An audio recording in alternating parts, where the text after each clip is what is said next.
늦은 시간 애쓰십니다. 오늘은 대통령 기자회견이 있어서 워낙에 기사 쓸거리가 많은 날이기도 하지만 대수보 결과 관련해서 브리핑하고요. 인사청문 보고서 채택 관련해서도 브리핑 한 가지 하겠습니다. 대수보 결과 관련해 브리핑하겠습니다. 강효정 대변인입니다. 오늘 오후 이재명 대통령은 수석 보좌관 회의를 주재하며 민생 문제의 해답은 책상이 아닌 현장에 있다고 언급했습니다. 특히 일상과 직결된 주거, 교통, 양육, 교육, 문화, 통신, 에너지 등 7대 핵심 민생 부분에 대한 과감한 생활비 절감 대책 수립을 강조했습니다. 이런 기조 아래 오늘 회의에서는 국민 생활비 부담 경감 방안에 대해 집중 논의되었습니다. 우선 국민 생활비 부담 현황이 보고되었습니다. 주거비, 교통비 경감 방안은 경제성장 수석실이, 양육비, 교육비, 문화비 경감 방안은 사회수석실이, 통신비, 에너지비 경감 방안은 AI 미래기획수석실이 보고했습니다. 이어 세대별 수혜자별 국민 생활비 경감에 필요한 예산 현황을 재정기획보좌관실이 보고하였고 하준경 경제성장수석이 소비자 물가 안정 방안을 보고했습니다. 이 대통령은 특히 원룸이나 다가구, 복합주택 등에서 발생하는 깜깜이 관리비 문제에 큰 관심을 보이면서 관리비 명목으로 부당이득을 취하는 건 범죄라고 지적했습니다. 이를 해결하기 위해 집합건물 관리체계의 민주적인 구성과 실태조사, 제도 개선 등이 필요하다면서 당장 해결할 수 있는 일을 비롯해 종합적인 해결 방안을 검토하라고 지시했습니다. 한편 교통비 부담 경감 방안에 대해서는 균형 발전 영향 평가 항목을 모든 정책을 필수 평가 항목으로 도입해 지방에 더 많은 인센티브를 줄 방법을 모색하라고 지시했습니다. 가령 도심 수도권 간의 거리에 비례해서 가격 혜택 등의 수혜를 연구해 보라면서 수요 응답형 교통 확대 방안에 대해서도 좀 더 창의적인 아이디어를 내보자고 했습니다. 더불어 공공배달앱의 경우는 전국 단위 규모의 공공배달앱 통합 등 실효성 있는 방안을 검토해 볼 것을 지시했습니다. 양육비, 교육비, 문화비 경감 방안에 대해서는 첫째와 둘째 아이의 출산 양육 지원 제도에 비해 셋째 이상의 자녀 가정에 대한 지원 제도가 상대적으로 적은 것은 아닌지 살펴보고 전수조사해 보고하라고 지시했습니다. 다시 읽겠습니다. 지방자치단체장 시절부터 관심이 있었던 데이터 안심 옵션 전면 도입 개선 방향에 대해서는 기본통신권이라는 쉽고 편한 이름이 더 적합한 게 아니냐라고 직접 제안하기도 하셨습니다. 특히 소비자 물가 안정 방안을 보고받으면서는 비슷한 경제 환경의 다른 나라들에 비해 식료품 가격 변동성과 가격 수준이 높은 이유를 물으면서 근본적인 원인을 파악해 대책을 마련하라고 당부했습니다. 이상입니다. 인사청문 보고서 관련해서 브리핑하겠습니다. 강효정 대변인입니다. 지난 9월 8일 이재명 대통령과 여야 당대표 회동을 통해 큰 통합의 정치와 협치에 대한 새로운 전기가 마련되었습니다. 그러나 청문 보고서 채택 및 송부 기한이 지나 국정 공백을 우려한 정부가 이억원 금융위원장과 주병기 공정거래위원장 후보자에 대한 채택과 송부를 재차 요청했음에도 불구하고 이를 거부하고 있습니다. 두 후보자는 청문회를 통해 소관 분야에서의 자질과 역량을 충분히 검증받았습니다.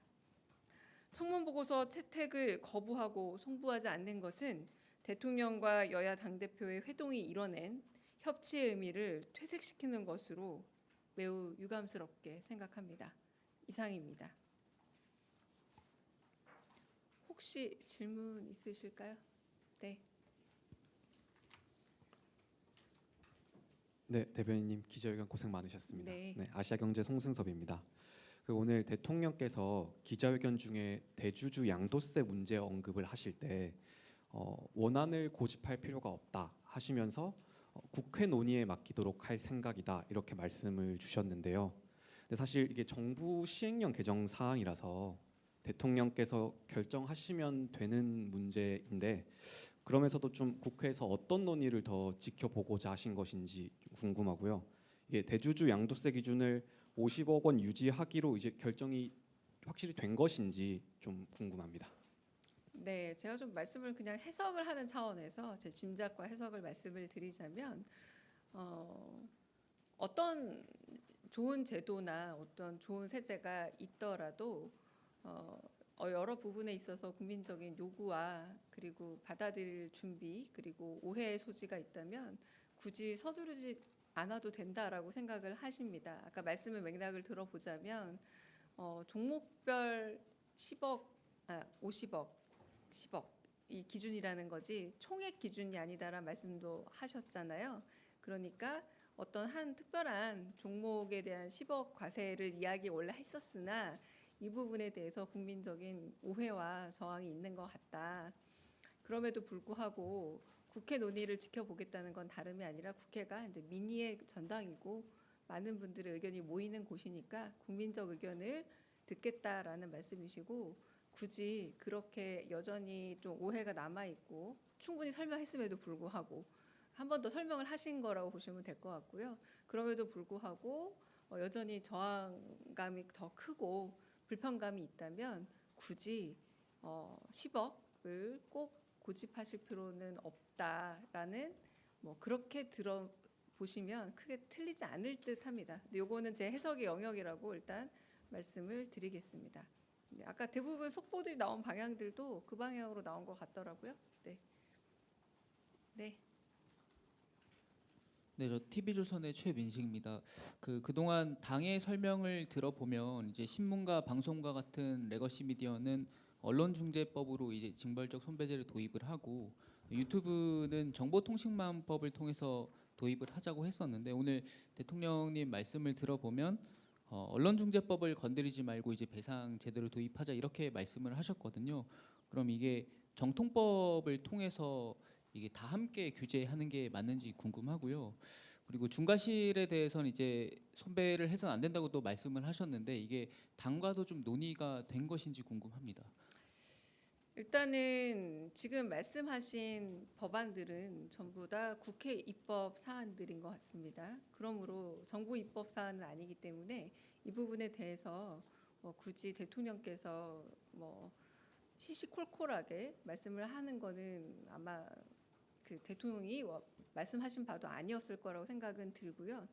전체적인 방향에서 조금 해석을 하자면 일종의 징벌적 배상 제도가 있는 다양한 국가들을 보더라도 특정한 어떤 분야에 대한 징벌적 배상 제도가 있다라기보다 일반법 내지는 상법 안에서 이 배상을 정하는 경우가 많이 있습니다. 징벌적일지언정 그런 부분에 있어서 분명히 악의적이고 고의적으로 조작된 허위 뉴스일 경우 특히 지금은 아까 말씀하신 것처럼 과거 우리가 전통적으로 언론이라고 해서 이제 문체위, 문체부에서 다루는 영역에서 다루는 그 고전적인 언론 영역에서보다 오히려 새롭게 등장한 미디어를 통해서 뉴미디어에서 확산되는 경우와 위험성이 훨씬 더 높지 않느냐라고 말씀을 하셨던 거고 그런 부분에서 큰 뜻을 말씀을 다시 드리자면 어쨌든